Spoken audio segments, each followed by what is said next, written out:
ಗುಣಮಟ್ಟದ ತಾಲೂಕಿನ ಚಿಕ್ಕಹೊಸೂರು ಗ್ರಾಮದಲ್ಲಿ ಹಾಲು ಉತ್ಪಾದಕರ ಸಹಕಾರ ಸಂಘದ 2025-26ನೇ ಸಾಲಿನ ವಾರ್ಷಿಕ ಮಹಾಸಭೆಯು ಸಂಘದ ಅಧ್ಯಕ್ಷ ಮೊಹಮ್ಮದ್ ಹುಸೈನ್ ಅವರ ಅಧ್ಯಕ್ಷತೆಯಲ್ಲಿ ನಡೆಯಿತು.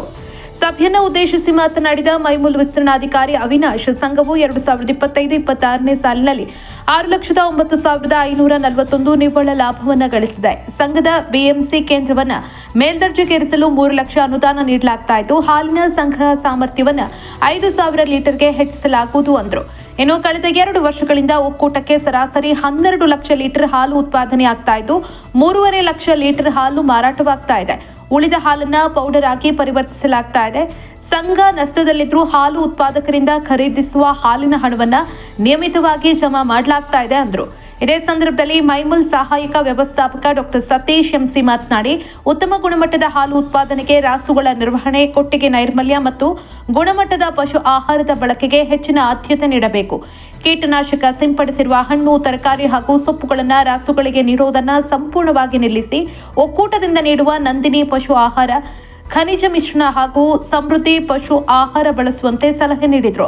ಸಂಘದ ಅಧ್ಯಕ್ಷ ಮೊಹಮ್ಮದ್ ಹುಸೈನ್, ನಿರ್ದೇಶಕರಾದ ಶಿವಕುಮಾರ್ ಸಿಎಸ್, ಯಶವಂತ್ ಕುಮಾರ್ ಹಾಗೂ ಮಕ್ಬಾಲ್ ಸಾಬ್ ಸಭೆಯಲ್ಲಿ ಮಾತನಾಡಿ ಅಭಿಮತ ವ್ಯಕ್ತಪಡಿಸಿದರು. ಇದೇ ಸಂದರ್ಭದಲ್ಲಿ 2025-26ನೇ ಸಾಲಿನಲ್ಲಿ ಸಂಘಕ್ಕೆ ಅತಿ ಹೆಚ್ಚು ಹಾಲು ಸರಬರಾಜು ಮಾಡಿದ ಉತ್ಪಾದಕರಾದ ಜ್ಯೋತಿ ರವಿಕುಮಾರ್ ಹಾಗೂ ರಫೀಕ್ ಅವರನ್ನ ಬಹುಮಾನ ನೀಡಿ ಶಾಲು ಹೊದಿಸಿ ಸನ್ಮಾನಿಸಲಾಯಿತು. ವರದಿ ರಾಮೇಗೌಡ, ಪಿರಿಯಪಟ್ಟಣ. ಕಳೆದ 2 ವರ್ಷದಿಂದ ಸರಾಸರಿ 12 ಲಕ್ಷ ಲೀಟರ್ ಹಾಲು ಖರೀದಿ ಮಾಡ್ತಾ ಇದೆ. ಆದರೆ ಮಾರಾಟ ಆಗ್ತಾ ಇರೋದು ಬರೀ 3.5 ಲಕ್ಷ ಲೀಟರ್ ಹಾಲು. ಇನ್ನು 7.5 ಲಕ್ಷ ಲೀಟರ್ನ ನಾವು ಏನು ಮಾಡಬೇಕಾಗ್ತದೆ? ನಾವು ಹಾಲನ್ನ ಇಟ್ಕೊಂಡ್ರೆ ಕೆಡೋ ಸಾಧ್ಯತೆ ಇರ್ತದೆ. ನಾವು ಇಟ್ಕೊಡ್ಲಿ ಅದನ್ನು ಏನು ಮರುಬಳಕೆ ಮಾಡಲಿ, ಆದರೆ ನಾವು 12 ಲಕ್ಷ ಲೀಟರ್ಗೆ ಕಡ್ಡಾಯವಾಗಿ ಉತ್ಪಾದಕರಿಗೆ ಬಟವಾಡೆ ಮಾಡಲೇಬೇಕಾಗ್ತದೆ. ಯಾಕಂದರೆ ಅದನ್ನೇ ನಂಬಿಕೊಂಡು ವ್ಯವಸಾಯ ಮಾಡೋದಾಗಲಿ ಜೀವನ ಮಾಡೋದಾಗಲಿ ಇರ್ತದೆ. ಅದಕ್ಕೋಸ್ಕರ ಒಕ್ಕೂಟ ಕೂಡ ವ್ಯಾಪಾರ ಆಗಲಿ ಬಿಡಲಿ ಆರ್ಥಿಕವಾಗಿ ನಷ್ಟ ಆಗ್ತದಿಲ್ಲ, ಅದರಿಂದ ಹೊರೆ ಆಗಿದೆ. ಹಾಗೆ ಹೆಚ್ಚು ಕಡೆ 370 BMCಗಳಿದೆ ಮೈಸೂರು ಜಿಲ್ಲೆಯಲ್ಲಿ. 370 BMCಗಳಿಗೂ ಇನ್ಫ್ರಾಸ್ಟ್ರಕ್ಚರ್ ಕೊಟ್ಟಿದ್ದೀವಿ. ಅದರ ಮೇಂಟೆನೆನ್ಸ್ ಒಕ್ಕೂಟನೇ ಮಾಡ್ತದೆ, ಸಂಘ ಮಾಡಲ್ಲ. ಅದು ಕೂಡ ಒಕ್ಕೂಟದ ಮೇಲೆ ಹೊರೆ ಬರ್ತದೆ. ವರ್ಷಕ್ಕೆ ಸರಾಸರಿ 4ರಿಂದ 4.5 ಕೋಟಿ ಬಿಲ್ಡಿಂಗ್ ಅನುದಾನಗಳು ಕೊಡ್ತದೆ. ಮತ್ತು ಫ್ರೀ ಮೆಡಿಷನ್, ಪಶು ವೈದ್ಯಕೀಯ ಅಂತೇಳಿ ಪಶು ವೈದ್ಯಕ್ಕೋಸ್ಕರ ಉತ್ಪಾದಕರಿಗೆ, ಸಂಘಗಳಿಗೆ ರಾಸು ವಿಮೆ ಮತ್ತು ಡಾಕ್ಟರ್ ಸೇವೆ ಅಂತೇಳಿ ಅದು ಕೂಡ ಸಬ್ಸಿಡಿ ಕೊಡ್ತೇವೆ. ಮತ್ತು ಕಳೆದ ವರ್ಷ 21,000 ಮ್ಯಾಟನ್ನು ಖರೀದಿ ಮಾಡಿದ್ದೀವಿ. ಒಂದು ಮ್ಯಾಟಿಗೆ 900 ಚಿಲ್ಲರ ತನಕ ಸಬ್ಸಿಡಿ ಕೊಟ್ಟಿದ್ದೀವಿ. 21,000 ಮ್ಯಾಟಿಗೆ ಎಷ್ಟು ಸಬ್ಸಿಡಿ ಆಯಿತು ಅಷ್ಟು ಕೂಡ ಒಕ್ಕೂಟದ ಮೇಲೆ ಹೊರೆ ಬರ್ತದೆ. ಆದರೂ ಕೂಡ ನಾವು ವ್ಯಾಪಾರ ಮಾಡಲಿ ಬಿಡಲಿ ನಿಮ್ಗೆ ಕಡ್ಡಾಯವಾಗಿ ಪೇಮೆಂಟನ್ನು ಮಾಡ್ಕೊ ಬರ್ತಾ ಇದ್ದೀವಿ.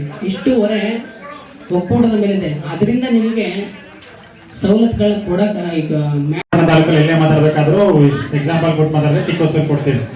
ಸಿಬ್ಬಂದಿಗಳು ತುಂಬ ಚೆನ್ನಾಗಿ ಕೆಲಸ ಮಾಡ್ತಾರೆ, ಗುಣಮಟ್ಟ ತುಂಬ ಚೆನ್ನಾಗಿದೆ ಅಂತ ಹೇಳ್ತೀವಿ. ಸೊ ನಾ ಇದೇ ರೀತಿ ನೀವು ಉತ್ಪಾದಕ ಗುಣಮಟ್ಟದ ಹಾಲು ಸರಬರಾಜು ಮಾಡಿ ಸಂಘದ ಸಿಬ್ಬಂದಿಗಳು ಇದೇ ರೀತಿ ಕೆಲಸ ಮಾಡ್ಕೊಂಡು ಹೋಗಿ ಇನ್ನೂ ಉನ್ನತವಾಗಿ ಈ ಸಂಘ ಬೆಳೀಲಿ ಅಂತ ನಾನು ಹೇಳ್ತೇನೆ. ಹಾಗೆ ನಮ್ಮ ಒಕ್ಕೂಟದಿಂದ ಏನೇ ಸಹಕಾರ ಏನೇ ಬೇಕಿದ್ರು ಕೂಡ ನಮ್ಮ ಖಂಡಿತ ಕೊಡಿಸ್ಕೊಡ್ತೇವೆ. ಈಗ ಮ್ಯಾಟು ಚಾಪ್ ಕೊಟ್ಟರು ಕಳೆದ ಬಾರಿ ಅಷ್ಟು ಕೊಡೋಕ್ಕಾಗಿಲ್ಲ. ಖಂಡಿತ ಮುಂದಿನ ಈಗ ಬರ್ತಕ್ಕಂಥ ಪೇಮೆಂಟ್ ಆದಮೇಲೆ ಚಾಪ್ ಕೊಟ್ಟರು ಮತ್ತು ಮ್ಯಾಟ್ನ ಕೊಡಿಸ್ಕೊಡ್ತೇವೆ. ಹಾಗೆ ನಿನ್ನೆ ಕೂಡ ಮೀಟಿಂಗಲ್ಲಿ ಮಾತಾಡಿದ್ದೇವೆ. ಏನು ಈಗ ನಿಮ್ಮದು ಪ್ರಸ್ತುತ ಈಗ 3,000 ಲೀಟರ್ BMC ಇದೆ. ಈ 3,000 ಲೀಟರ್ BMC ಬದಲು ಮಾಡಿಬಿಟ್ಟು ಕಂಪ್ಲೀಟ್ ಹೊಸ 5,000 ಲೀಟರ್ BMCಗೆ ಅಪ್ಡೇಟ್ ಮಾಡೋದಕ್ಕೆ ನಿನ್ನೆ ಮೀಟಿಂಗಲ್ಲಿ ಒಪ್ಕೊಂಡಿದ್ದಾರೆ. ಸೊ ಚಿಕ್ಕವಸೂರಿಗೆ ಮುಂದಿನ ವರ್ಷದಲ್ಲಿ 5,000 ಲೀಟರ್ BMCನ ಕೊಡಿಸ್ಕೊಟ್ಟು 3 ಲಕ್ಷ ಅನುದಾನ ಕೂಡ ನಮ್ಮ ಕೂಡದ ಕಡೆಯಿಂದ ಕೊಡಿಸ್ಕೊಡ್ತೇವೆ. ಹಾಗೆ ಇನ್ನೇನೇ ಒಕ್ಕೂಟದಿಂದ ಏನೇ ಯಾವುದೇ ಇನ್ಶೂರೆನ್ಸ್ ಆಗಿರ್ಬೋದು ಏನೇ ಇದ್ರೂ ಖಂಡಿತ ಅದನ್ನು ಪ್ರಾಮಾಣಿಕವಾಗಿ ನಿಮ್ಮ ಸಂಖ್ಯೆ ಕೊಡಿಸ್ಕೊಡೋಂಥ ವ್ಯವಸ್ಥೆ ಮಾಡ್ತೀವಿ ಅಂತ ಹೇಳ್ತಾ ಈ GM ಕಸ್ಬಿಟ್ಟು 2 ಮಾತಾಡೋಕೆ ಮುಂದುವರಕ್ಕೆ ಸಾಧ್ಯ. ಇನ್ನೇನಾದ್ರೆ ಮುಂದಕ್ಕೆ ಇದೇ ಥರ ಹಾಲಾಗಬೇಕು ಅಂತ ಕೇಳ್ಕೊತೀನಿ. ಇನ್ನು ಮುಂದಕ್ಕೆ ನಾವು ಇರ್ತೀವೋ ಇರೋದಿಲ್ವೋ ಇದು ನಮ್ಮ ಲಾಸ್ಟ್ ಫೈನಲ್ಲು. ನಮ್ಮದು ಈ ಬಾಡಿ ಮುಂದೆ ಬರೋರ್ಗೂ ಒಳ್ಳೆ ತನದಲ್ಲಿ ಡೈರಿ ನಡೆಸ್ಕೋಬೇಕು ಅಂತ ಪುಟ್ಟಪ್ಪನವರು ಈ ಒಂದು ಡೈರಿನ ಈ ಒಂದು ಸ್ಥಿತಿಗೆ ತರೋದಕ್ಕೆ ಒಂದು ಎಲ್ಲರೂ ಕೂಡ ಹಾಲು ಉತ್ಪಾದಕರಿಗೆ ಒಂದು ಉದ್ಯೋಗ ತೆಗೆದಕ್ಕೆ, ಲಾಭಾಂಶ ಬರೋದಕ್ಕೆ ಮಾಡಿದ್ದಾರೆ. ಯಾಕೆ ಈ ಮಾತನ್ನ ಹೇಳಿದಂದ್ರೆ, ವಿದ್ಯಾವಂತರು ಪ್ರಾಮಾಣಿಕರು ಅಂತ ಆಯ್ಕೆ ನೀವು ಆಯ್ಕೆ ಮಾಡೋಕ್ಕಾಗೋದಿಲ್ಲ. ಪ್ರಾಮಾಣಿಕರು ನಾವಾದಾಗ ಮಾತ್ರ ಪ್ರಾಮಾಣಿಕತೆ. ನೀವು ಯಾರನ್ನ ಪ್ರಾಮಾಣಿಕರು ಅಂತ ಗುರುತಿಸಕ್ ಆಗೋದಿಲ್ಲ. ಪುಟ್ಟಪ್ಪ ಇಲ್ಲ, ಇಲ್ಲಿ ಏನು ಆಡಳಿತ ಮಂಡಳಿ ಇರ್ತದೆ ಎಲ್ಲ ಕೈ ಜೋಡಿಸಿದಾಗ ಮತ್ತೆ ಇದ್ರ ಜೊತೆಗೆ ನೀವು ಏನು ನಿಮ್ಮ ಹಾಲು ವ್ಯವಸ್ಥಾಪಕ ಇರ್ತೀರಿ, ನಿಮ್ಮ ಹಾಲು ಒಕ್ಕೂಟದವ್ರು ಇರ್ತೀರಿ, ಅವರು ಮತ್ತು ಇಲ್ಲಿ ನಮ್ಮ ಈ ಶಿವಗಂಗಾಗೆ ನಮ್ಮ ಕಾರ್ಯದರ್ಶಿಗಳು ನಮ್ಮ ರಾಜಮಣಿ ಅವರಿದ್ದರು, ತುಂಬ ಸೇವೆ ಮಾಡಿ ಅವರು ತುಂಬ ಲಾಭದ ಅಂಶ ತೋರಿಸ್ಬಿಟ್ಟು ಜನಕ್ಕೆ ಹೋದರು.